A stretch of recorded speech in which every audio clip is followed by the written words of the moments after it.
키워드로 알아보는 이슈 다양한 시각으로 보는 뉴스 읽기. 본격 수다 버라이티 투데이 잡스 3.0. 안녕하세요, 이현경입니다. 네, 안녕하세요, 이독실입니다. 어제가 광복절인데 연이어서 사흘을 쉬어서 그런지 네. 한 방학을 한 달 하고 온 느낌.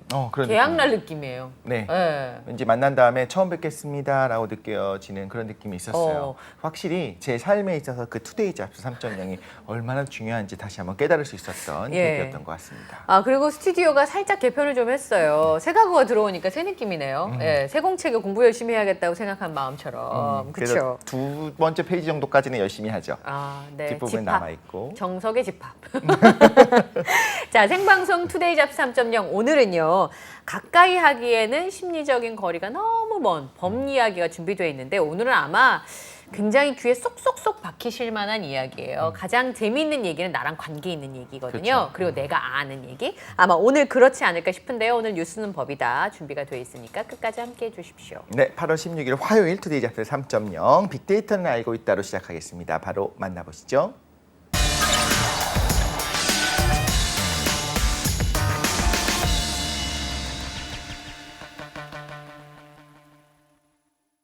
네, 따끈따끈하다 못해서 핫뜨핫뜨한 정말 핫한 감자와 같은 이야기들을 아침부터 파헤쳐 보겠습니다. 얼리버드 시사 이슈 빅데이터는 알고 있다. 오늘 함께 하도록 하겠습니다. 네, 투데이 잡스에 이분이 없다면 바로 안 꼽는 찐빵이라고 할 수 있습니다. 사실 개인적으로는 찐빵을 먹을 때 바깥에만 먹고 소는 좀 안 먹는 경우도 있긴 합니다만 그럼에도 불구하고 이분은 바로 우리의 안과 같은 분이죠. 이데일리의 김성훈 기자님과 함께합니다. 어서 오십시오. 네, 안녕하세요.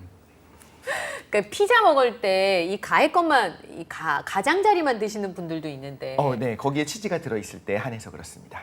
치즈 크러스트가 있을 때. 네. 아니 찐빵을 빵만 먹는 사람 어떻게 생각하세요? 뭐 그랬을 수 있다고 생각합니다. 네. 개인의 아, 어떤 취향이니까? 습관에 대한 취향을 네. 존중해 줘야 되는데. 팥소가 너무 달 때가 있어요. 그 그럴 맛으로 때는 먹는 거잖아요. 그렇기도 한데 네. 그러니까 두 가지가 있는 것 같아요. 어떤 경우에는 과자를 먹을 때도 살짝 분리를 해갖고 아. 과자만 먼저 먹고 여기 굉장히 많이 있는 그 크림 부분 한 번에 음미하는 그 기쁨을 느낄 때도 있고 땡땡산도. 네, 맞습니다. 정확합니다.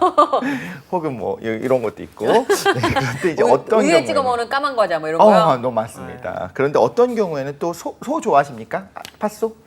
뭐 저는 뭐 음식을 가리지 않기 때문에 네. 특별히 좋아하는 음식은 없어요? 특별히 좋아하는 음식은 육류가 아니지 싶습니다. 아, 남의 살? 네. 뭐 이게 또 먹으면 또 그리고 제가 어제 또 말복이어서 아, 맞아요. 어제 말복이었죠. 장어를 또 먹었는데 어. 또 든든한 기운 어. 또 받을 수 있었습니다. 예, 평소에도 피부가 좋으신데 오늘은 반짝반짝 빛나시네요. 장어가 피부에 좋은 음식인가요? 네, 엄청 좋은 어. 음식입니다. 예. 우리 비싸서 그렇지. 유난히 굉장히 가깝게 느껴지긴 하네요. 이게 좀 가깝잖아요. 작아지다 보니까. 저희가 이제 개편이 되면서 네. 한층 더 가까워진 것 같아요. 이게 예전에는 이렇게 뻗어도 안 닿았거든요. 이제 네. 닿을 만한 거리예요. 네. 그러니까 이제 뭔가. 말 조심하지 않으면 한 대씩 때릴 것 같아가지고. 아유, 그렇지 않습니다. 여기는 그래서 이 무릎 팔 한번 뻗어보세요. 안 닿아. 제가 또 팔이 길 편이거든요. 아, 네. 왠지 코앞에 일어나면 바로 가능합니다. 네. 네, 오늘 빅데이터 이제 본격적으로 만나보도록 하겠습니다. 알겠습니다. 오늘 세 가지 키워드는 뭘까요? 빅데이터는 알고 있다. 딴딴딴. 네. 영화 제목 같아요. 77년. 네. 네. 어제가 광복절이었죠. 네, 맞아요. 독립을 위해 일제와 싸우다가 순국한 광복군 17명의 유해가 광복 77년 만에 국립묘지에 안장됐다는 소식을 가지고 왔습니다. 세상에. 이번에 국립묘지에 안장된 17명, 그러니까 17위라고 하는데요. 네. 독립운동이 한창이던 1940년 9월 대한민국 임시정부 거점인 중국 충칭에서 창설된 한국 광복군의 일원으로 알려졌습니다. 우리나라 최초 국군으로 먼 이국 땅에서 조국의 독립을 위해서 젊음과 목숨을 바치신 분들인데요. 이들 가운데 17명은 서울 수유리 합동묘소에 잠들어 있었습니다. 정부는 광복 77주년을 맞아 애국선열 17위를 국립묘지에 안장하기로 결정하고 합동 봉송식을 14일 날 거행을 했습니다. 이번에 17위가 더해지면서 대전 현충원에 안장된 광복군은 총 360위로 늘어나게 됐습니다. 아, 그거밖에 안 돼요? 네. 굉장히 많은 분이 활동했다고 저는 들었는데 재원 쌤 오시면 여쭤봐야 되겠지만 어떻게 국립묘지에 안장되시는 분이 그분들밖에 안 계셨는지 그리고 수유리 광복군 묘역에 있던 분들이 아직까지 거기 있었다는 것 자체가 잘 납득이 안 되네요. 네. 17년. 워낙 네. 또 어린 나이에 조국의 독립을 위해서 싸우다가 돌아가셨기 때문에 약간 뭐 가족이라고 할까요? 뭐 그런 분들 사실 후손이 없죠. 그렇기 때문에 오랜 기간 동안 사실은 이제 뭐 국립묘지 안장이 안 된 부분이 있었는데 이번 기회를 통해서라도 안정이 됐다는 부분에 대해서는 너무 또 잘된 일이라고 생각을 하고 네. 저희가 또 투데이 잡스 3.0 아니겠습니까? 3.0이죠. 대전 현충원에 영면한 광복군 17위의 이름을 한 분 한 분 열거하면서 좀 의미를 좀 되새겨 보도록 네. 하겠습니다. 김유신, 김찬원, 백정현, 이혜순, 현이평, 김순근, 김성률, 김은백, 문학준, 안일용, 전일묵, 정상섭, 한휘 등 13명은 중국 지역에서 독립운동을 전개하다가 순국하셨고요. 네. 이어 이한기, 이도순, 동방석, 조대균 등 4명은 광복 후 국내 등에서 안타깝게 세상을 떴습니다. 네. 이들은 1990년 이후 차례로 독립유공자 포상을 받았는데요. 대부분 젊은 나이에 순국을 해서 후손이 없다 보니까 70년 넘게 국립묘지로 이장이 되지 못했습니다. 수유리 광복군 17위 가운데 유일하게 독립후군자 서훈이 이뤄지지 않았던 한휘 애국지사의 경우에는 합동 봉송식에서 건국궁장 애족장이 추서가 됐습니다. 한 지사는 이제 후손이 없다 보니까 한국 광복군 기념사업회 이영진 회장이 대리로 훈장을 받았습니다. 봉송식 뒤 선열 17위 영현은 국방부 의장대와 경찰의 호위 속에 대전 현충원으로 이동을 해서 마무리를 잘 끝냈습니다. 네. 어떤 국가이든 그 국가를 위해서 그리고 많은 사람들을 위해서 자신의 모든 것을 내려놓을 수 있던 사람들에게 사실 그분들한테 뭘 보상을 해주면 그 목숨으로 하신 그 부분을 다 보상을 해드릴 수 있겠어요. 근데 기억하는 일만큼은 그리고 그분들을 존중하는 일만큼은 소홀하지 않았으면 좋겠다 이런 생각이 듭니다. 77년이었습니다. 너무 늦었습니다. 그래도 죄송한 마음이 들면서 네. 영면하셨으면 좋겠습니다. 그때 재원 쌤 그랬잖아요. 2,500km를 걸어서 네. 중국에 가서 독립운동을 하겠다고 찾아간 10대의 젊은이들이 있었다고. 네. 그분들이 광복군이었다는 얘기를 제가 그날 너무 충격적이었거든요. 걸어서 2,500km라니. 그것도 돈을 벌러 가거나 자신의 욕망을 위해서 간 게 아니라 국가를 위해서 내가 무언가를 하고 싶다. 심지어는 그 배우고 돈 많은 분들이 어쩌면 잘못된 결정을 한 거잖아요. 그렇죠. 그거를 그렇게 하겠다고 했던 그게 너무 가슴에 남았는데 네. 우리가 그분들을 예우하는 일이 이렇게 소홀했다는 건 그렇죠. 문제가 네. 있다는 생각이 좀 드네요. 광복절 기념해서 어제 뭐 많은 또 독립 관련된 영화가 있었거든요. 네. 뭐 봉오동 전투라 네. 하든지 아니면 암살이라든지 여러 영화가 있었는데 여러 가지 생각이 들더라고요. 저도 만약에 그 시절에 만약에 맞아요. 살았다면 네. 저는 그런 용기 있는 행동을 과연 할 수 할 수 있었을까라는 생각이 들었고 이제 봉오동 전투 영화를 우연히 보다가 뭐 그런 대사가 있더라고요. 뭐 어제까지만 해도 뭐 호미와 곡괭이를 들던 사람들이 오늘은 총을 들고 나서기 때문에 우리의 어떤 사람은 헤아릴 수 없이 독립운동의 규모는 헤아릴 수 없다 이런 대사가 있었는데 저도 보고 영화 대사지만 되게 공감을 하고 저도 사실 좀 여러 가지 생각을 하게 되는 계기가 됐던 것 같습니다. 네. 그리고 임진왜란때도 일본 분들이 너무 놀랬다면서요. 일본에선 그런 일이 있을 수 없다면서요. 농사 짓는 사람들이 갑자기 무기를 들고 전혀 훈련되지 않은 사람들이 그 말하자면 지도층이 잘못한 일을 책임을 지겠다고 나서는 민초가 있는 정말 이해할 수 없는 그들의 그렇죠. 입장에서는. 그런 저력이 있는 나라고 네, 맞아요. 30년이 지났는데도 굴복하지 않고 끝까지 항거하려는 그런 마음 때문에 일본 지도부에서도 당황을 계속했었다고 하는 것까지도 되게 자랑스럽게 하면서 이분들께 정말 감사한 마음 네, 감사한 끊임없이 마음. 정말 샘솟는 것 같습니다. 네.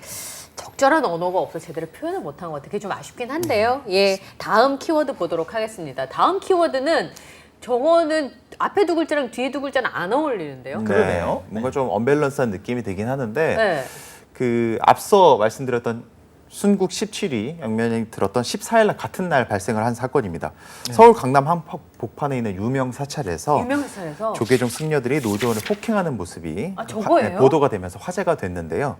사진을 보시면 이제 영상 속 가해자들이 불교 성직자로 보기 어려울 정도로 좀 잔혹하게 폭력을 행사하는 장면이 사진과 영상을 통해서 목격이 됐습니다. 오. 고성이 오가는 가운데 모자와 검은 마스크를 착용한 승려 한 명이 노조원을 때리려는 자세를 취하자 경찰관이 제지에 나서기도 했는데요. 그 경찰분 출동하신 거네요, 그죠? 네, 맞습니다. 경찰관이 실제로 거기 현장에 직접 계셨습니다. 오, 네. 이때 뒤편에 있던 다른 승려 한 명이 경찰관을 뿌리치고 앞으로 뛰쳐나와서 해당 노조원의 머리를 폭행하는 장면이 고스란히 담겨 있었습니다. 여러 경찰관의 제지를 받고 나서야 네. 상황이 조금 진정이 되나 싶었는데 뒤로 빠지는 과정에서도 이제 노조원을 향해서 거친 욕설을 내뱉었고요. 이 밖에 폭력을 행사한 승려 한 명은 이 도로 위에서 한 손으로 이제 그 노조원을 향해서 인분을 양동이로 인분을 뿌리면서 또 화제가 되기도 했습니다. 현장을 목격한 조계종 노조 관계자들은 해당 승려가 플라스틱 양동이에 인분을 담아서 몸에 뿌렸다면서 피해 사진과 영상을 공개하기도 했습니다. 네. 근데 뭐 스님이시든 뭐 종교인이시든 아니든 따라서 폭력은 잘못된 거잖아요. 네네. 그런데 왜 저런 일이 벌어졌을까? 그것도 길 한복판에서 많은 사람들이 보는 자리에서 도대체 무슨 일이 있었던 건가요? 네, 알고 보니 이 폭행을 당한 노조원은 자신이 몸담았던 네. 조계종단을 향해 비판의 목소리를 냈다가 부당해고를 당한 박모 씨로 알려졌는데요. 서울지방노동위원회는 지난 5월에 전국민주연합 노조 조계종 지부 기획 홍보부장이던 박모 씨에 대한 종단의 해임 처분을 부당해고로 판결을 내렸습니다. 네. 박 씨는 지난해 11월 불교 매체 인터넷 방송에 출연을 해서요. 자승전 총무원장이 주도했던 삼보사찰 천리순례를 걷기쇼라고 비판을 했었는데 네. 이에 대해 조계종이 박 씨의 발언을 두고 총무원장 스님을 아무런 근거 없이 비하했다면서 네. 징계위원회에 회부를 했고요. 끝내 해임 처분이 내려진 겁니다. 서울지방노동위의 부당해고 판단이 나오자 조계종 노조는 성명을 내고 소모적인 법적 다툼을 멈추고 박 씨에 대한 복직 조치에 나서라고 요구를 하기도 했었습니다. 아, 그래요? 그럼 일종의 말하자면 내부 비판, 내부 네. 고발 했다는 같은 이유로? 그런 네. 했다는 거고 그런데 이제 법적으로 사실 문제가 없었다라는 판단이 나왔다는 거죠. 법적으로는. 네네. 그렇긴 한데 그래도 폭행을 하시는 건 제가 볼 때 잘못됐다고 생각해요. 네. 그게 뭐 어떤 이유든지 간에. 그리고 이제 시시비비는 가려봐야 되겠습니다만 어쨌든 지금 말씀하신 거를 보면 진호위에서는 부당해고라고 얘기를 했다는 판결을 내렸다는 네, 맞죠. 거잖아요. 네. 그러면 저분의 주장이 일면 어쨌든 뭐 이렇게 받아들여지는 측면이 좀 있었던 것 그렇죠. 같거든요. 사실 여부를 떠나서 그런 정도의 비판을 할 수 있다라고 어. 이제 법적인 선을 들어준 거죠. 비판했다고 해서 해고하면 안 된다라고 진호위에서 판단을 내린 것 같은데 근데 이런 비슷한 그림을 본 기억이 제가 나는데요. 네, 사실 이게 아주 생경하게 보이지 않는 네. 이유가 네. 과거에도 좀 이런 유사한 사건이 있었기 때문인데요. 네. 이번 좀 스님들의 집단 폭행 사건이 벌어지면서 9년 전 있었던 이른바 적광스님 폭행 사건이 다시금 회자가 되고 있습니다. 적광스님. 네, 적광스님 폭행 사건에 대해서 조금 간략히 설명을 드리면요.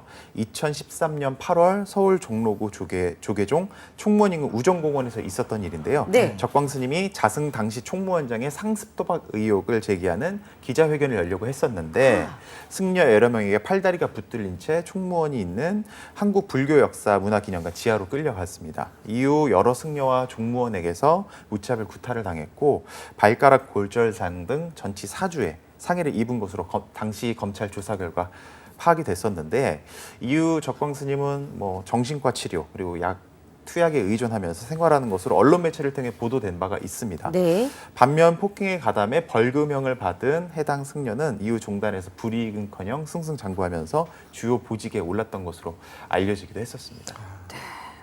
이렇게 네. 뭐 종교 내부에서 이루어진 일이라 사실 저희는 내부 사정을 잘 모르니까 뭐라고 말씀드리긴 좀 그렇습니다만 어쨌든 폭행은 어떤 방식으로도 이 비난을 면치 못하는 상황이기 때문에 이런 일은 다시 반복되지 않아야 될 것 같고요. 네. 이분 괜찮으실까 걱정 좀 되네요. 네. 과거 일들을 보니까 좀 상습 도박의 의혹을 제기하는 기자회견 이런 것들은 또 법적으로 보장돼 있는 부분이 아니겠습니까? 그런데 사람들이 있는 공원에서 이번에 그쵸. 또 마찬가지 강남 한복판에서 네. 특히 경찰이 와서 이제 말리고 있는 상황인데도 불구하고 여전히 폭행이 이루어졌다라는 사실 좀 충격적인 부분들이 좀 있네요. 네. 자, 다음 키워드를 보도록 하겠습니다. 저것도 저 잘 모르는 단어. 고문. 네. 비고문이 뭐예요? 이제 쉽게 말해서 이제 빚으로 고통을 받는다 이렇게 그래서 생각하시면 될 것 빚고문 같은데. 부채 말씀하시는 네, 거죠? 맞습니다. 예. 이 법무부가 인민혁명당 이른바 인혁당. 인혁당 네. 재건이 사건의 피해자 이창복 씨에 이어서 다른 피해자 유족들에게도 수억 원의 지연 이자를 면제하기로 했다는 소식을 가지고 네. 왔습니다. 갚아야 될 원금보다 이자가 더 커지다 보니까 국가가 이른바 빚고문을 하고 있다는 외부 지적이 오랜 기간 나왔었거든요. 네. 정부가 이제 원금만 받기로 결정을 내린 겁니다. 1975년 벌어졌던 인혁당 사건 피해자들은요, 2008년 재심에서 무죄를 선고받았는데요. 이후 국가를 상대로 한 손해배상 청구 소송에서 승소를 하면서 배상금과 지연이자 일부를 기지급 받았었습니다. 그런데 2011년 대법원이 배상금의 지연 손해금이 과다 책정됐다 이렇게 판단을 하면서 정부에 이를 돌려줘야 된다고 판결을 했습니다. 이 때문에 피해자들은 기지급받은 초과분을 뱉어내야만 하는 상황에 몰렸는데 아, 그런데 피해자 중 일부는 이제 생활고를 이유로 이 초과분을 반환하지 못했습니다. 예. 법무부는 과거사 문제의 진정한 해결과 피해자 구제가 필요하다는 취지 아래 국가정보원 등 의견을 종합해서 법원에 화해 권고안을 수용하기로 한 겁니다. 이것도 참 희한하네요. 2008년에 재심에서 무죄 선고를 받았으니까 네. 그간에 사회적으로 낙인이 얼마나 찍혔겠어요. 그렇죠. 북한과 관련된 문제에선 진짜 조심해야 되는 상황인데 그래서 이제 거기에 대한 피해 보상금이랑 그 지연된 이자를 나라에서 줬는데 많이 들어간 것 같아. 도로 네. 줘. 근데 그동안 생활고가 있었으니까 그 한꺼번에 들어온 돈으로 어쨌든 좀 썼겠죠. 예, 쓰셨을 네. 텐데. 그 사실 이 생활고가 왜 일어났냐라고 한다면 당연히 그렇지 국가 그렇죠. 의 잘못된 인혁당 사건 판단 때문에 그런 때문이잖아요. 거고. 네. 좀 더 이 빚 고문에 관련돼서 이창복 씨 사연에 대해서 조금 더 설명을 드리면 네. 8년간 옥살이를 하셨거든요. 2008년 재심에서 앞서 말씀드렸다시피 네. 무죄 판결을 받는 과정에서 국가가 15억 원 배상 판결을 했고요. 15억 이 가운데 원. 11억 원을 먼저 받을 수 있었습니다. 네. 그런데 이제 앞서 말씀드린 대로 3년 뒤 대법원이 금액이 틀렸다면서 배상 금액을 5억 원으로 깎은 겁니다. 네. 이 씨는 돌려줘야 될 5억 원을 내지 못했고 매년 20%의 이자가 붙으면서 받은 배상액보다 더 큰 15억 원을 이자가요? 네, 다시 돌려줘야 될 처지가 됐습니다. 원금하고 합쳐서? 네, 이번 정부 결정으로 이자였던 10억 원은 내지 않아도 되지만 원금인 5억 원은 내야 되는 상황이거든요. 어떡해요? 예, 당사자들은 이것도 이 내기 원금도 마련하기 어렵다 이렇게 좀 호소하고 있는 입장입니다. 아니 그때 낼 수 있었으면 돌려줬겠죠. 네, 배상금으로 뭐 평화재단 설립에 뭐 기부를 하기도 하고 그리고 이제 자택 마련에 금액을 많이 사용했기 때문에 지금 네. 이 돈을 낼 수 있는 처지가 아니다 이렇게 호소하고 있는 상황이고요. 인혁당 피해자 77명의 배상액 총 490억 원 가운데 네. 211억 원이 깎여 있는 상태고요. 39명은 이 씨처럼 받은 돈보다 더 큰 이자를 감당해야 하는 처지에 내몰렸던 상황이었습니다. 아 지금 말씀하신 것처럼 어디 기부한 금액을 빼줘야 되는 거 아니에요? 아, 저도 그렇다고 생각을 하는데 그쵸? 또 이자가 크게 불어나다 보니까 정부 입장에서도 이자 탕감에 대해서 또 큰 결정을 내린 부분은 있거든요. 아. 근데 여러 가지 뭐 문제가 산적해 있는 부분을 좀 감안했을 때 원금까지 뭐 탕감을 해준다 이런 부분은 또 다른 문제로 인식이 될 수 있기 법적으로. 때문에 원금 문제 탕감을 둘러싸고서는 또 앞으로 얘기가 계속 이어질 것 같다는 생각이 듭니다. 네. 애매합니다. 그러니까 심정적인 부분이 분명히 있고, 근데 이분들이 뭐 재산을 은닉하거나 어디 뭐 아까 문제 제기했었던 것처럼 무슨 뭐 다른 걸 했었던가 하는 게 아니라 정말로 정당한 곳에 사용한 것들에 대한 내역이 다 있을 거잖아요. 네. 일부러 숨기려고 한 게 아니잖아요. 그럼에도 불구하고 원금조차, 그러니까 5억 원, 6억 원을 내는 것이 쉽지 않겠죠, 당연히. 이런 상황에서 그럼에도 불구하고 어쨌든 이자 탕감이 이번에 이루어진 거는 분명히 잘한 일이다라고 평가할 수 있겠죠. 네. 그렇지만 좀 더 전향적인 무언가를 해줬으면 좋겠다라는 생각이 좀 들거든요. 왜냐하면 이런 사건이 지금 이제 재심을 통해서 결정이 된 거지만 굉장히 오래전 사건이잖아요. 네.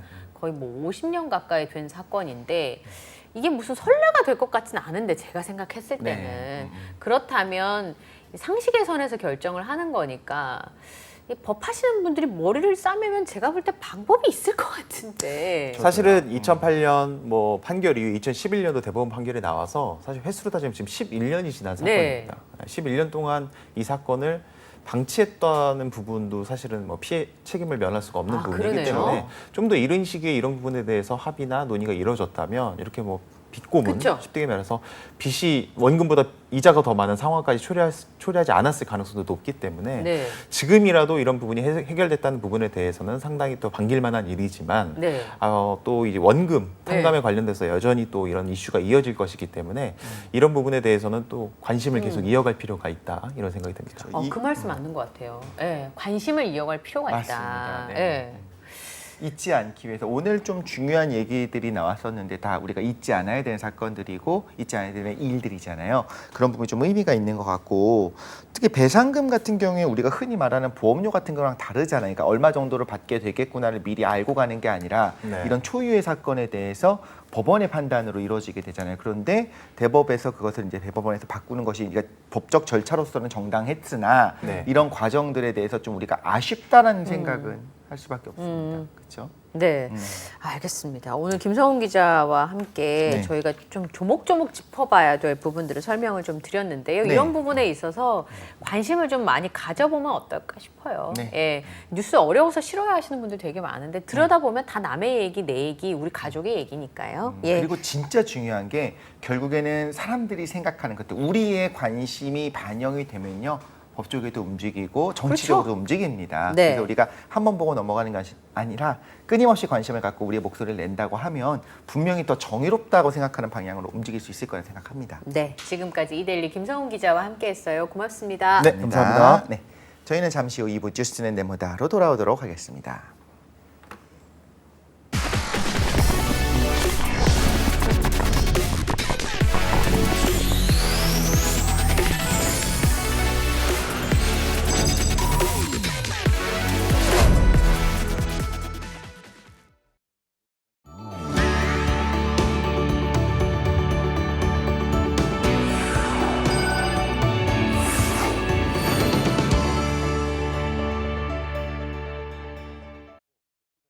네, 뉴스 읽기로 시작해서 어디로 튈지 모르는 요절복통 도미노 토크 뉴스는 네모다. 오늘은 뉴스는 법이다로 함께하겠습니다. 네, 우리가 화요일을 기다리는 이유죠. 네. 바로 장미 변호사님, 우리 장유미 변호사님을 네. 만나서 즐겁게 재미있게 네. 법에 대한 이야기를 들을 수 있기 때문이죠. 네. 어서 오십시오. 네, 안녕하십니까. 안녕하세요. 아, 요즘에 법조 드라마가 되게 많고 여성 변호사가 원탑인 드라마가 많잖아요. 네. 주변에서 얘기 많이 안 하세요? 얘기 많이 해요. 섭외도 들어오나요? 아니 섭외는 제가 못 들어오고요. 안 들어오고. 들어오는데 끊고 아, 계시는군요. 드라마는 못 들어온대요. 이제 못 들어와. 들어오지 마. 들어오지 마. 하지 마. 그래서 힘들어. 주변에 또 여성 변호사님들이 특화된 영역이 있어요. 이를테면 뭐 가사 사건 여성 변호사님들이 좀 많이 하시기도 네. 하고요. 네. 문제 쪽도. 예, 그래서 지금 무슨 KBS 주말 드라마에서 이혼 소송을 전문으로 하는 네. 변호사가 주인공인. 그래서 제가 아는 같이 이제 여성 변호사의 활동을 하시는 분들이 자문을 하기도 하고요. 네. 그래서 그 연예인 분과 만나서 이렇게 이제 아주 세밀한 부분에 대해서 자문을 드리고 또 이 소년범에 대해서도 여성 변호사님들이 많이 하시거든요. 근데 요즘 또 그게 OTT에서 엄청 인기 맞죠. 많죠. 네, 네. 그때도 제가 아는 변호사님이 그 드라마 제작에 좀 조언을 해주셨다 그러더라고요. 네. 그래서 구경도 가고 이 촬영 현장에. 네. 그래서 드라마가 워낙에 이제 법조인을 다루는 부분이 많고 이게 또 디테일하게 들어가려고 하면은 진짜 현실을 잘 담아내야 되잖아요. 그래서 진짜 변호사님들이 제 주변에서도 조언을 많이 해주시더라고요. 네, 지금 갑자기 생각난 건데 그 드라마에 나오는 여자 주인공 분이 변호사이면 뭐 우영우 변호사를 빼고는 다 하이힐을 또각또각 신고 나오잖아요. 예. 커리어먼 느낌 탁 나게. 근데 그렇죠? 제가 아는 여자 변호사님 중에 하이힐 신은 분 기억이 안 나요. 근데 그거는 방송국을 대상으로 한 어떤 예전 드라마 같은 경우에 다들 이렇게 정장 입고 멋있게 하고 있는데 실제로 가보면 그렇게 입는 분 아무도 다 없다고. 슬리퍼 신고 있는. 예, 왜냐하면 많이 걸으셔야 맞아요. 되니까 그렇죠. 맞습니다. 법원이 또 규모가 크거든요. 그러면 일단 뭐 자동차를 주차하기도 여의치가 않고요, 공간이. 그러니까 아니 이렇게 왜 이렇게 없어 보이나? 자동차 주차할 공간이 없대요 법원에 잘. 많이 없습니다. 중앙지방법원은 뭐 거의 주차를 못 한다고 생각하시면 되고요. 오래 네. 가면 워낙에 좀 여유 공간이 없다 보니까 많이 걸어야 되니까 처음에는 아 그래도 갖춰 입어야지. 맞아요. 라고 해서 하이힐도 신고 하지만 네. 제가 주변에 보면 아 저분 변호사님이신데 왜냐면 들고 있는 기록이나 이런 걸 보고 가늠을 할 때 거의 평화를 그러니까 단화를 많이 네, 신으시고요. 다만 그런 주의는 많이 됐을까. 그러니까 아예 신입 변호사일 때 앞이 뚫린 신발을 신는다든지 그런 부분은 맞아요. 하지 말아라. 아. 그리고 특정 브랜드를 얘기해서 그렇지만 이렇게 뭉툭한 어그부츠 같은 걸 신고 법정에 들어가지 말아라. 이런. 그거는 누가 봐도 어그부츠 비 온다고 그 부츠 네. 신고 이렇게 하면 좀 이상하지 않을까요? 장화 신고 들어가면 좀 이상하겠죠. 근데 갑자기 뭐가 생각났는데 저 그 털부츠 신고 면접 보러 갔었어요. 아, 그래도 됐죠? 합격하셨. 네, 입사 면접. 그러면 또 됐습니다.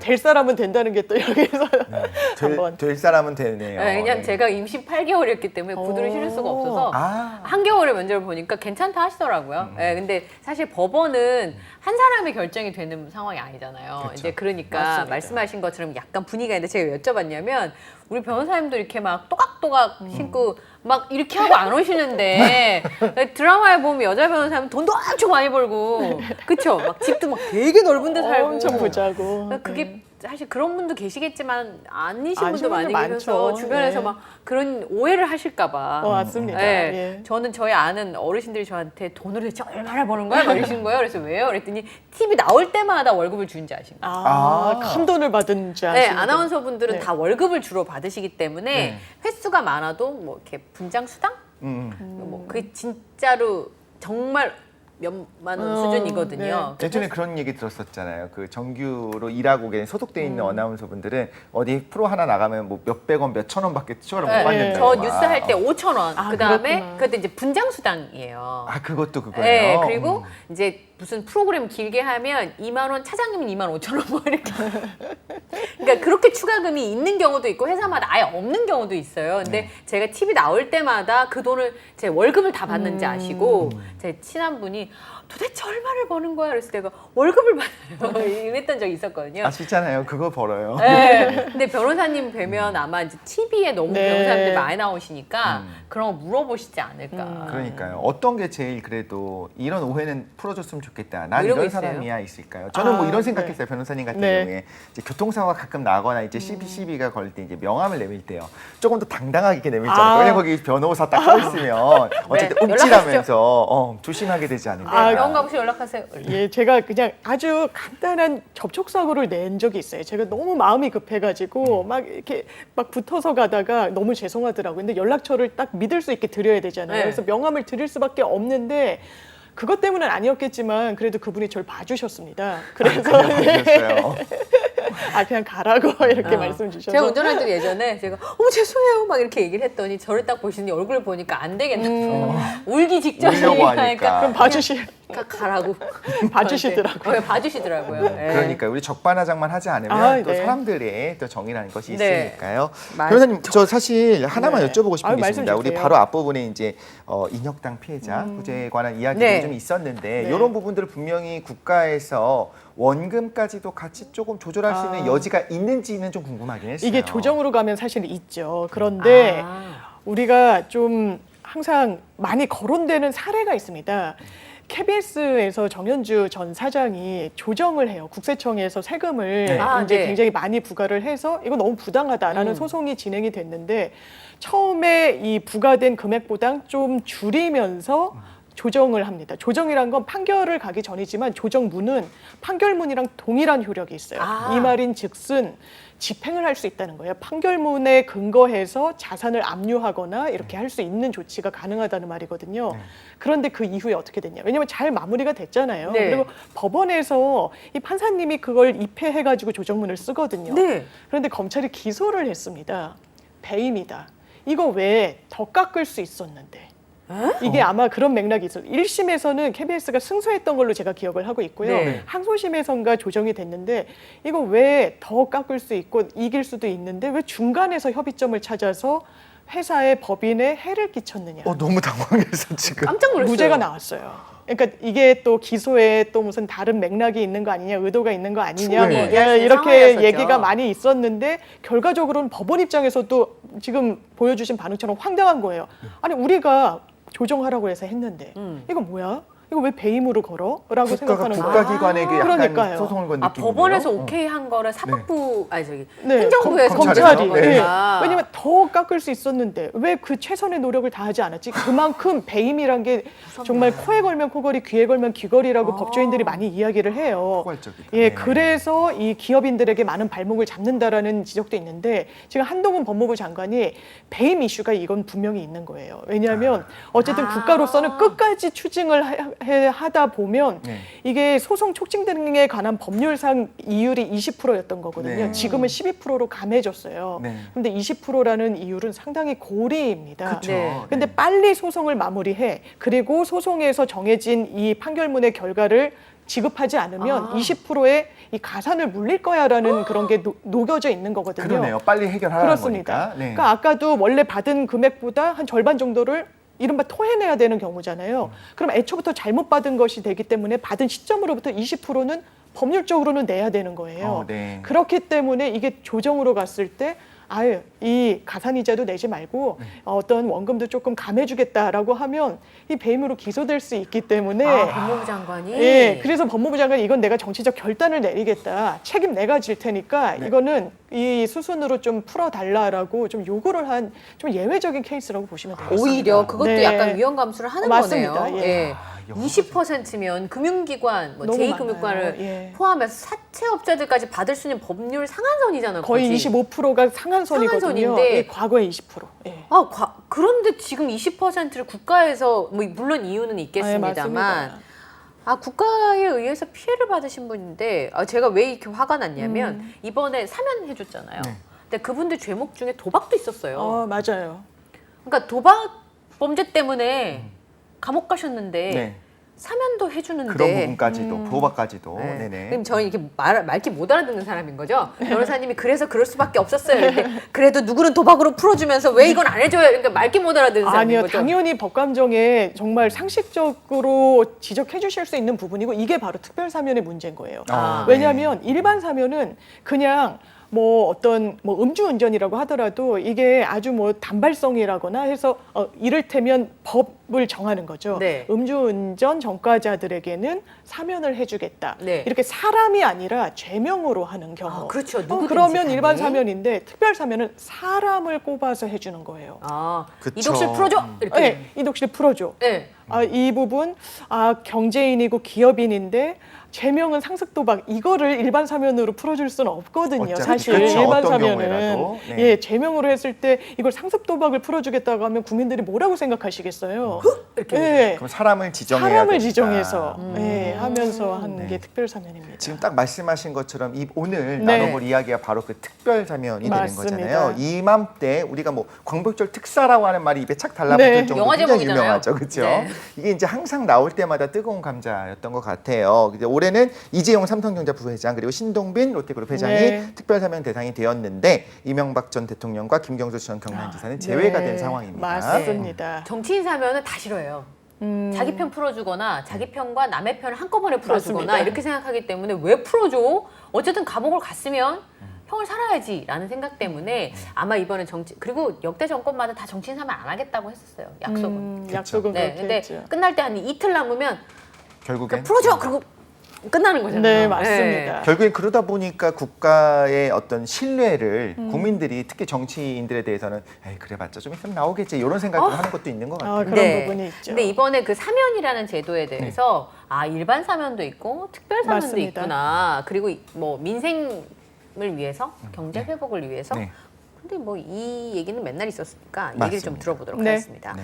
사면이라고 하는 거는 정확하게 어떻게 하는 거예요? 네, 일단 일반 사면과 특별 사면이 법적인 효과가 상당히 달라요. 그래서 이걸 짚어보면 특별 사면이 제일 많이 거론이 되죠. 왜냐하면 일반 사면, 그러니까 죄명으로 해서 이 전과도 다 없애주고 이렇게 무죄 방면을 사실상 해주는 것은 이게 96년도 이후에는 없었습니다. 왜냐하면 이거를 죄를 졌는데 죄값을 이미 치른 부분이 있는데 이걸 왜 원점으로 돌려서 이 사람들에게 면죄부를 주느냐라는 문제의식이 좀 있었던 거예요. 네. 근데 특별 사면은 말 그대로 이게 헌법에 규정이 되어 있습니다. 대통령의 어떤 결단을 헌법이 보장하고 있는 거예요. 네. 그렇기 네. 때문에 매번 어떤 정치적인 필요에 의해서 그리고 국민 여론을 감안해서 이렇게 특별 사면을 했는데 최근에 있었던 가장 좀 이슈가 됐던 특별 사면은 아무래도 박근혜 전 대통령에 네. 대한 네. 특별 사면인데 이 케이스를 어떤 중심에 두고 어떤 효과가 있는지를 좀 볼게요. 네. 특별 사면 형이 상당히 많이 남아 있었어요. 네. 박근혜 전 대통령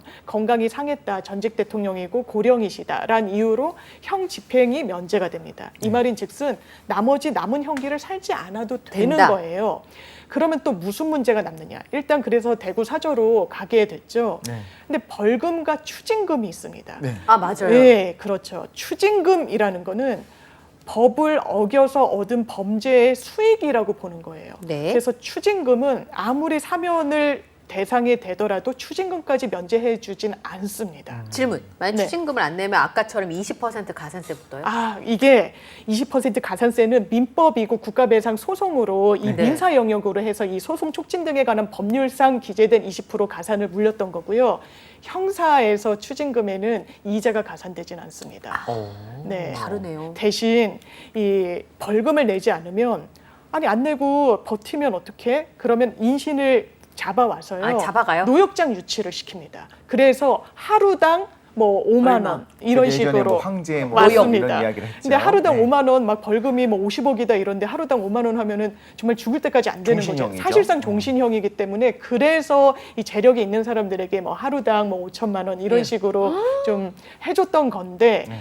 이 박근혜 전 대통령 같은 경우에는요, 이 사면을 받았던 당시에 추징금은 완납을 했었어요. 아. 네. 이번에도 이명박 전 대통령이 사면 대상에선 빠졌지만 내야 될 돈이 어마무지하거든요. 네. 그래요? 추징금은 먼저 내놨었습니다. 아, 내놨어요. 예, 왜 그랬냐? 박근혜 전 대통령 같은 경우에 추징금은 아무리 사면을 받아도 내야 된다 그랬잖아요. 근데 이미 냈잖아요. 네. 벌금이 한 130억 정도가 남아 있었어요.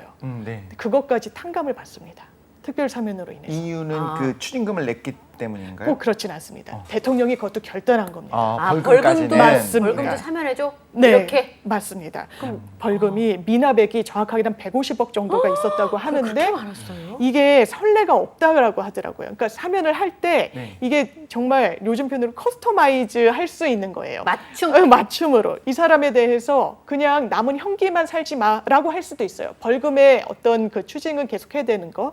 이 부분이 한명숙 전 총리 같은 경우에는 벌금을 아예 사면받진 못했습니다. 그래서 또 내야 돼서 이게 사람마다 좀 다른 거예요. 아, 그래서 그때 한명숙 전 총리와 박근혜 전 대통령이 같이 사면 네, 되지 그랬던 않았나요? 걸로 기억하고 근데 여기는 있습니다. 벌금 130억을 깎아줬고 네네. 여기는 안 깎아줬다는 예, 거잖아요. 한 7억 정도가 예, 벌금을 납부해야 되는 그런 상황으로 나와 있습니다. 저 질문 있어요. 국민 정서를 네. 고려한 판단일 그런 수도 있고, 부분 그렇죠. 있죠. 근데 갑자기 궁금해졌는데 사면되면 빨간 줄도 사라져요. 아, 이게요. 그렇죠. 되게 아주 의미 있는 판결이 하나 있었는데요. 어떤 특별 사면을 받은 사람이 있었어요. 네. 내가 특별 사면으로 해서 완전히 이제 면죄를 받았다라고 생각했는데 특별 사면 받고 1년 안에 또 다른 범죄를 저지른 거예요. 가중처벌 되나 그럼? 그러면 누범 가중이란 게 법률에 있어요. 네. 이 범죄에서 이 죄값을 치르고 3년 안에 죄를 이게 동일한 범죄든 다른 범죄든 상관없어요. 어떤 형태든 범죄를 저지르면 그거는 누범이라고 해서 가중해서 처벌을 합니다. 그러니까 이 사람이 누범의 요건에는 해당되는 거예요. 이게 누적된 사람인데 나 특별 사면 받았어. 이거 전과 없는 거야. 네. 그런데 왜 나를 누범으로 처벌하려고 하냐라고 이 부분이 법적으로 다툼이 됐어요. 어떻게 됐어요? 법원 특별 사면이라는 것은요, 사면법을 보더라도 형 집행이 면제돼 있다고 하지 형 선고가 면제됐다고 써 있지 않습니다. 집행은 정지됐지만 그렇습니다. 전과는 그대로 남아 있는 남는 거예요. 이게 또 일반 사면이랑 다른 겁니다. 일반 사면은 형의 선고의 이 효력이 사라진다라고 돼 있습니다. 그러니까 무슨 생계사범이다, 뭐 무슨 아주 경미한 경범죄를 저질렀다, 이 부분 일반 사면 이렇게 하면 아예 정가도 사라지는 겁니다. 이 정가 사라지지만 다만 저희가 수사 이 기록에는 남아야 있어요. 기록에 남아요? 그럼 예. 전산으로 하면 옛날에 그런 일로 인해서 처벌을 받았다는 거를 남아는 기관에는 있죠. 다 알 수 네. 있는. 네, 하지만 맞습니다. 그것 때문에 가중처벌할 수는 없는 그렇습니다. 거고 대신에 이렇게 좀 더 폭넓은 대신에 일반 사면의 경우에는 국회 동의가 있어야 되는 맞아요. 거고 그래서 어떤 제한 국회 동의가 또 조건들이 필요하죠. 그러니까 우리 법이 그래도 되게 촘촘하게 촘촘해요. 잘 돼 있긴 해요. 예. 근데 이 특별 사면 받으셔서 소송 제기하신 혹시 회장님이에요? 제가 당사자까지는 확인을 못했는데 익명 처리가 돼서 회장님이지 않을까. 추정상 네. 특별 사면을 받았어요. 근데 또 범죄를 3년 안에 회장님일 것 같은 생각. 근데 아니 그 특별 사면을 또 해주는데 그 해준 분의 체면에도 이렇게 웍치까지 하면서 거기다가 나 이거 초범으로 쳐줘야 되는 거 아니야? 이것까지 그건 하면 같은 조금 거죠. 너무 염치가 없는 게 아닌가. 그러니까 사면을 네. 잘못 고른 거죠. 제 생각에. 그런 것 같아요. 네, 이런 분을 사면하면 안 되는 거 아닌가요? 제가 대통령이 될 일이 없기 때문에 그냥 얘기하는 거예요. 하지만 또 저는 네. 우리 아나운서가 우리 네. MC님이 나가시면 또 뽑도록 하겠습니다. 저도 뽑겠습니다. 3표 행사 2표는 확보했네요. 근데 그 투표자가 저희 공덕동에 살고 있는 2명밖에 저희 투표 권한이 없어요. 저희 남편하고 우리 딸. 예.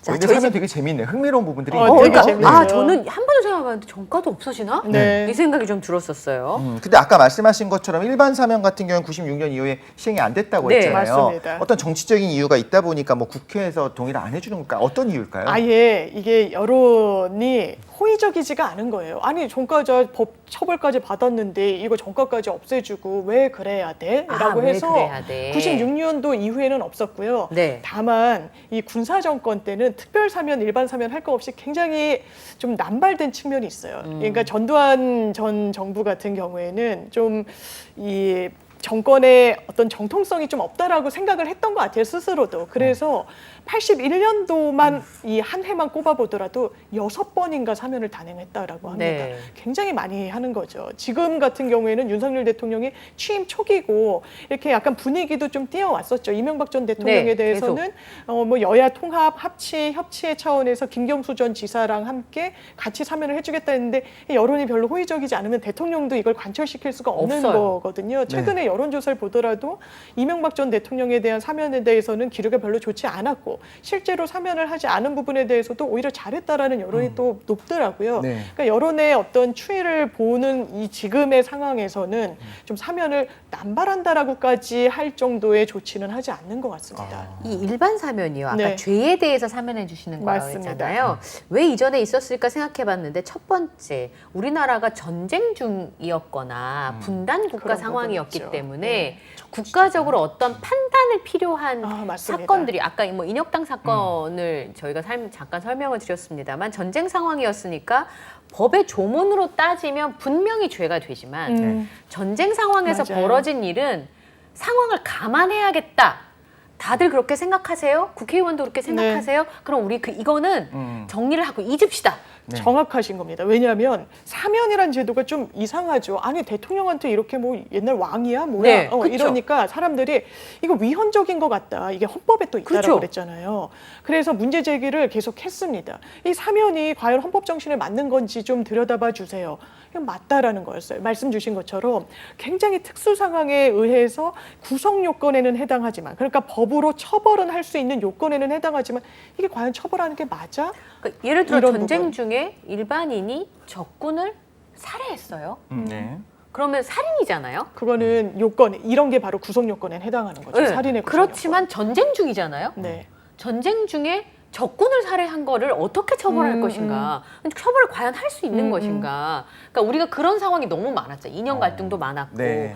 그 일제시대 때 지나온 맞습니다. 것들도 있고 하니까 그런 부분을 다 해소하지 않으면 맞습니다. 국가로 가져갈 수 없는 부분들이 있지 네, 않았을까? 역사적인 숙제로 좀 풀어내야 되는 부분도 네. 있는 거고요. 청산을 해야 되는 부분도 있어서 헌법재판소도 이거는 사실 분명히 좀 필요한 부분이 있다. 법 외적인 부분에서 그렇죠. 정치인으로서 그것도 대통령으로서 결단을 내려서 매듭을 풀어야 되는 부분도 분명히 있고 그런 영역이 실제로 존재하기 때문에 사면이란 건 위헌적이지 않다. 합헌이다. 이런 결론을 어떻게 내는 겁니다. 보면 법 체계 자체가 완전하지 않은 거에 그렇죠. 대한 맞습니다. 어떤 구멍들을 네. 좀 메울 수 있는 방법을 마련한 것 같은데 그럼 대부분의 나라들이 우리나라뿐만 아니라 비단 네. 우리나라뿐만 아니라 정치적 상황이 점점 안정되게 되면 어떤 사면의 수는 네. 점점 줄어들게 되겠네요. 아무래도 그럴 수밖에 없을 것 같습니다. 정말 이게 사면으로 풀어야만 하는 뭐 이제 남아공 같은 경우에도 엄청 이렇게 서로 맞아요. 예, 그런 비극이 있었고 하는 걸 법적으로 나중에는 다 풀어내거든요. 이제 화해위원회 같은 걸 또 만들기도 하고 이런 부분과 관련해서 이런 제도는 계속 존속할 수밖에 없고 또 하나 헷갈리는 건 아니 사면이란 게 있는데 일단 뉴스를 보시다 보면 그냥 풀려나는 경우들 많이 보시잖아요. 가석방도 있고 맞아요. 집행정지도 있고 맞아요. 그러면 이게 뭐가 다른 거야? 사람 그러니까, 나와 있는데. 그러네요. 맞아. 그러면 이게 뭐가 다른지를 한번 보면요. 지금 이걸 아마 실제 사례로 이게 설명드리는 게 이해하기 쉬우실 거예요. 이명박 전 대통령 이번에 특별사면 대상에 포함되지 않았어요. 네. 그 이유 중에 하나가 이미 형 집행정지를 받았는데 뭐 이런 부분이 있었어요. 아. 이게 대통령실에서 나온 워딩이기도 했거든요. 이 형 집행정지로 나왔다는 건 무슨 말이냐.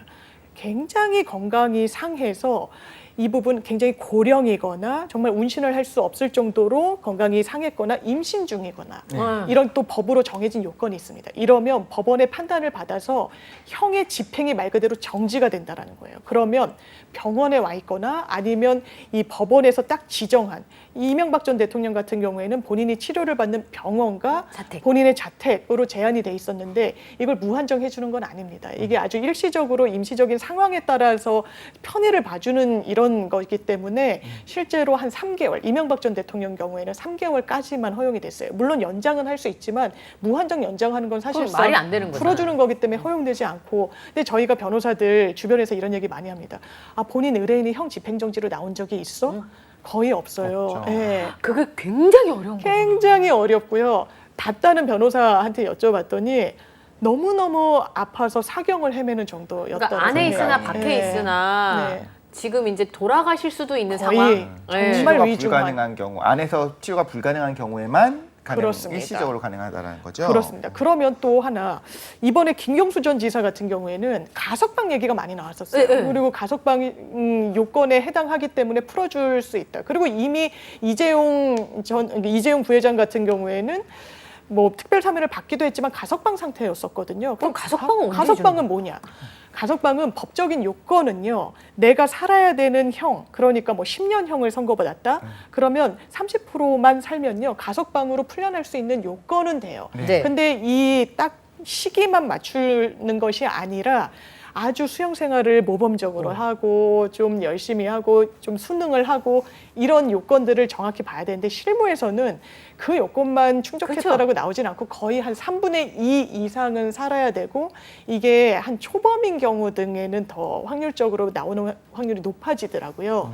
그래서 가석방 같은 경우에 또 문제는 이 형기의 한 30%만 살면 되긴 하는데 문제는 무기징역도 지금 법률을 보면 20년 이상을 살면 네.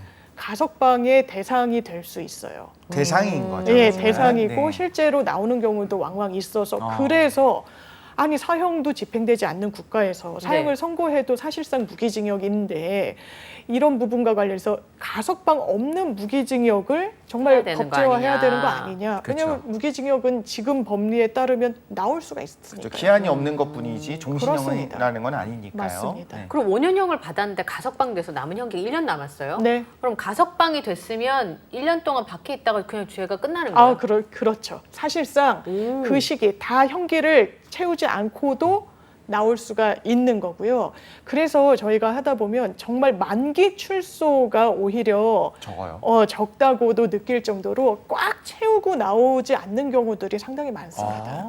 근데 이재용 부회장은 죄목이 한 개가 아니잖아요. 지금 이거는 국정농단과 맞아요. 관련된 부분에 있어서 가석방 받았고 그다음에 뭐 취업 제한 같은 게 있대요. 맞습니다. 그러니까 그거를 이제 해소해 준 건데 예를 들어서 뭐 삼성물산 넘겨주고 그다음에 이 분식회계 뭐 그거와 관련돼서 만약 지금 형 재판을 하고 있는데 맞습니다. 그 유죄 나오면 도로 들어가요? 아, 그럴 수 있죠. 법률적으로는 그런 거죠. 그래서 이거 집행유예로 가는 수순 아니야? 라고 이 외부자들은 좀 전망을 하는 거예요. 외부자들은? 예, 이 사람들 아니 풀어주고 막 이렇게 여러 가지 좋은 조치를 해줬는데 다시 넣는 건 또 좀 안 맞는 부분이 있잖아요. 이게 네. 경제인 사면이라는 취지가 있었던 건데 이재용 부회장 같은 경우에는요. 일단 가석방도 됐습니다. 풀려났었어요. 그런데 왜 또 특별 사면을 해주냐. 지금 재판받는 거는 특별 사면의 대상은 되지 않습니다. 그쵸. 왜냐하면 사면이란 건 딱 확정된 완전 마무리가 된 거에 대해서만 할 수 있기 때문에 네. 그런데 사면 특별 사면을 받고 플러스 복권까지 받았어요. 네. 이 사면 복권 같이 이렇게 세트로 많이 거론이 되는데 사면이란 건 말 그대로 풀어준다는 개념인 거고요. 남은 형기를 없애준다는 개념인 네. 거고 복권이란 건 이 지금 이재용 부회장 같은 경우에는 이 회사에 대한 왜냐하면 뇌물로 돈을 빼돌렸다라는 건 회사에 대한 또 배임이 되는 거거든요. 근데 그 액수가 크면 일반 형법상 배임이 아니라 특정경제 가중처벌 등에 의한 법률로 가중처벌되는 배임입니다. 그러면 그걸로 유죄 확정을 받으면 경제 활동을 하는데 상당히 제약이 돼요. 이를테면 이 회사의 어떤 경영에 많이 관여하는 게 제지가 되고 법적으로 또 외국에 나가더라도 계속 신고를 해야 되고 무슨 목적인지를 또 해야 밝혀야 되고. 그러면 이제 경영 일선에 나서서 열심히 뛰어야 되는 경제인의 발목을 너무 잡는다라는 네. 또 일각의 여론이 있었던 거죠. 네. 그래서 복권까지 됐던 거고요. 예. 또 정치인들 같은 경우에는 복권에 좀 목을 매는 게 선거법 위반이나 아니면 이제 실형 선고가 되면 10년 동안 피선거권이 박탈이 되잖아요. 네. 내가 정치인은 정치가 업인 사람들인데 선거에 못 나간다는 건 거의 사형 선고나 다름없거든요. 그렇죠. 네. 그래서 정치인 사면을 할 때 또 복권이란 건 내가 어떤 특정 범죄를 저질러서 네. 일정 정도 자격이 정지되는 그런 불이익까지 가지고 가게 됐을 때 네. 이 자격 정지, 자격에 대한 불이익까지 하는 부분은 이건 풀어주겠다, 없어주겠다. 이게 네. 바로 복권이라고 생각하시면 됩니다. 만약에 네. 그 소설 속에 있는 장발장과 같은 사람이 있다. 네. 근데 그 사람을 대통령에 사면해줬다. 아, 네. 그러면 괜찮을 것 같아 같아요. 그렇죠. 저도요, 네. 그런 네. 부분은 그쵸? 많은 분들이 오히려 공감하고 그 부분에 대해서는 그것을 더 정의롭다라고 생각할 수 있을 것 같아요. 네, 그러니까 뭐 왜 그렇습니다. 편의점에서 아이들이 뭐 훔치는 경우가 있잖아요. 배가 고파서. 네. 이제 심지어, 네, 그런 경우는 대통령이 사면을 해준다고 네. 하더라도 뭐 그렇게 처벌받지도 않겠지만 맞습니다. 그러면 다 박수 칠 것 같아요. 저도요. 네. 그게 사실은 국가가 국민을 보호해야 되는 지금 부분들을 잘 방법이죠. 못했기 때문에 일어난 범죄라고 하면 네. 법적인 부분에 있어서의 어떤 판단, 판사들의 판단할 수 있겠지만 또한 이제 국가가 제대로 일을 못한 부분에 대해서도 이제 책임을 물을 수 있잖아요. 그런 면에서 대화합으로서 좀 가능하지 않나 생각이 들어요. 맞습니다. 그래서 지금 특별사면하면 무슨 재벌이다, 정치인이다, 전직 대통령이다 이렇게만 언급을 하지만 말씀 주신 것처럼 이런 사면에 대해서 반기를 드는 국민들은 안 계실 거란 말이에요. 그렇죠. 그래서 생계형 범죄를 저지른 사람들의 명단을 정리해서 특별사면 형식으로 또 이런 면죄부를 주기도 합니다. 네. 예. 저는 그런 게 필요하지 않을까 싶은데 저 되게 말도 안 되는 질문 하나 네. 드려도 됩니까? 사실 가석방에 대한 이야기를 들었을 때 저희가 이제 가석방을 잘 다룬 네. 영화로 이제 쇼생크 탈출이 네, 네. 예. 거기서 우리 상황이 아니고 오히려 미국의 상황을 보면서 우리가 좀 공감을 하고 네. 저렇게 되는 걸 알잖아요. 근데 영화 중에서 탈옥을 했었다가 그 건국절 특사가 그랬었잖아요. 네. 자기가 특사의 대상인 걸 알고 다시 들어가는 들어가죠. 내용이 나오잖아요. 현실에서 가능합니까? 아마 우리나라에서는 탈옥이 거의 없는 게 저희가 구치소를 업무 때문에 상당히 많이 가잖아요. 네. 구치소 접견을 하는데 굉장히 2중, 3중, 4중으로 이 굉장히 잘 돼 있습니다. 아, 영화 못 보셨죠? 영화 보면 장난 아닙니다. 아, 영화 장난 아닌데도 크게 갖고 탈옥합니다. 근데 만약에 정말 탈옥을 했는데 다시 이 구치소나 교도소로 들어오게 됐다 그러면 풀어주긴 어려울 겁니다. 아, 그래요? 예. 당연하게도 가석방 요건이 돼도 들어갈 도저히 때도 우려가 나올 많으니까. 때보다 훨씬 더 은밀하게 들어가야지 광복절 특사에 들어갈 수 있어요. 들어갈 수 있는 거군요. 네. 예. 네. 근데 얼마 전에 보니까 트럼프 대통령이 물러날 때요. 네. 자기 주변의 사람 싹 풀어주고 맞습니다. 난 간다! 이러고 갔잖아요. 하루 전에. 맞습니다. 그래서 그걸 보고 저래도 되나? 네. 아 자기 친하면 다 풀어주는 거야?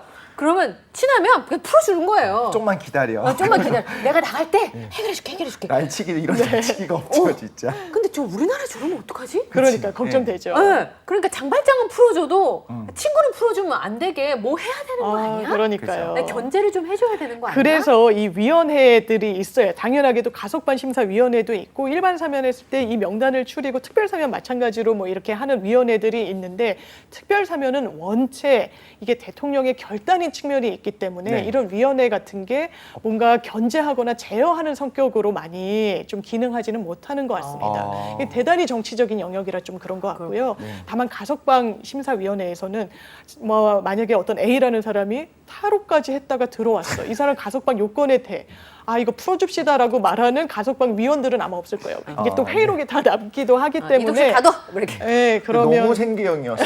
그래서 자녀들 굶고 있는 자녀를 어쩔 수 그런 없이 경우 타고 있죠. 그랬다. 그래서 실제 정말 있잖아요. 본인들이 생계를 책임져야 되는 네. 어떤 어르신이나 정말 친족이나 자식이 있다라고 하면 그게 또 형 집행정지의 요건 중에 그렇죠. 해당합니다. 예. 그러니까 과거에 있었던 사실은 아직도 해결되지 않은 많은 문제들이 있어요. 인혁당 사건도 사실 재심을 거쳐서 맞습니다. 결정 난 거잖아요. 그렇죠. 그 전에 국가에서 본인의 사면권을 통해서 이 문제를 해결해 줬었으면 얼마나 얼마나 좋았을까. 좋았을까요. 네. 왜냐하면 재심을 한다는 게 변호사님 진짜 너무너무너무 어렵다면서요. 힘들어요. 재심은 인용률도 많지도 않고 또 재심이란 절차는 실무에서 많이 하는 것도 아닙니다. 왜냐하면 이미 다 끝난 확정된 판결이 이를테면 증인의 증언이 조작됐다거나 증거가 조작됐다거나 고문으로 인한 것이었다라고 인정될 때 재심이 인용되는 건데 너무 예전 사건인데 이 부분을 개인이 어떻게 입증하겠습니까? 기본적으로 재심이라고 하더라도 이런 민사 영역에서는 문제 제기를 한 원고 측이 다 입증 책임을 져요. 그렇겠죠. 증거를 내가 네. 만들어 와야 된다는 거예요. 그러니까 국가가 이건 과거사 위원회 등등의 어떤 활동을 통해서 이건 과거의 국가 폭력이었다. 이건 국가가 잘못한 것이었다라고 가름을 타주지 않는 이상 개인들은 그냥 속수무책으로 있어야 되거든요. 네. 그나마 재심의 어떤 용기를 내시는 분들은 이런 과거사 위원회에서의 어떤 사실관계 조사 등이 후발적으로나마 있었기 때문이에요. 그래서 이 국가가 할 영역은 꼭 지금 정치 영역 정치적이 너무 많은 부분을 사법의 영역으로 보내고 있잖아요. 지금 네. 다툼을 보면 오히려 반대가 돼야 되는 게 맞거든요. 정말 종국적인 해결책은 사법부는 될 수 없어요. 그것은 정말 기계적으로 법리에 따라서 하는 거라서 이 부분 앙금이 남기 마련이고 궁극적으로 완전히 매듭이 지어지지 않습니다. 소송 끝나고도 더 얹어갖고 그럼요. 이러시는 분들이 얼마나 많은데요.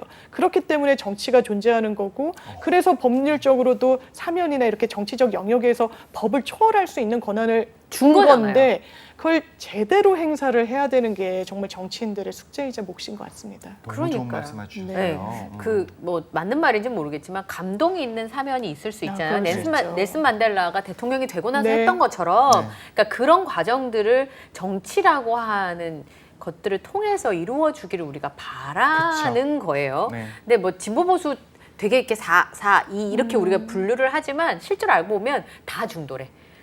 제 주변에 저는 진보예요, 전 보수예요. 난 중도예요가 제일 많아. 그러면 제가 볼 극이야라고 때 하는 분 별로 없죠. 118이어야 되는데 그게 이제 그럴 수밖에 없는 게 감동이 되면 네. 마음이 움직일 수 있으니까 맞습니다. 네. 그래줬으면 좋겠어요. 네, 어느덧 우리가 이제 정치적인 행위라고 하는 거를 맞습니다. 굉장히 두 가지 관점으로 보잖아요. 필요하다라고 보기도 하지만 한편으로는 네. 저 사람 정치적이야라고 하면 굉장히 기분 나쁜 나빠하고 뜻이잖아요. 좀 안 좋은 의미를 하잖아요. 네. 근데 지금 굉장히 중요한 부분을 짚어주신 네. 것 같은데 종국적인 해결은 사법 체계에서 되는 거예요. 사법부에서 하는 건 맞습니다. 아니다. 네. 결국엔 대화합으로 가야 되고 우리 국민의 어떤 의지를, 네. 의식들을 하나로 모아서 가야 되는데 그러려면 결국엔 정치적인 결단들이 좀 필요하다 말씀해 주셔갖고 좀 많이 깨달은 것 같아요. 저는 이야기 들으면서. 네. 네. 그래서 이 삶에서 정치가 중요해요. 네. 정치는 이 커뮤니케이션이잖아요. 맞습니다. 네. 예. 그러니까 누가 잘못했어요 가려주지 말고 네. 얘기를 해보는 시간들을 좀 많이 가지시면 좋지 않을까. 네. 저는 이제 그런 생각이 좀 듭니다. 그런 면에서 말씀하신 것처럼 마지막 순간에 만약에 정치적으로 풀지 못하고 사법부의 처리를 받는다고 하는 건 조금 아쉬운 부분들이 항상 남을 수밖에 아쉽죠. 없구나. 네, 다시 한번 좀 그러네요. 그러니까 못 깨달을 풀면 수 있어요. 자르면 되죠.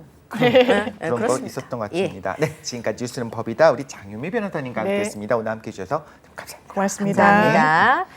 자, 투데이 잡스 3.0 오늘 저희가 준비한 내용은 여기까지고요. 저는 내일 오전에 다시 찾아뵙겠습니다. 네, 다음 시간에 또 만나요. 안녕.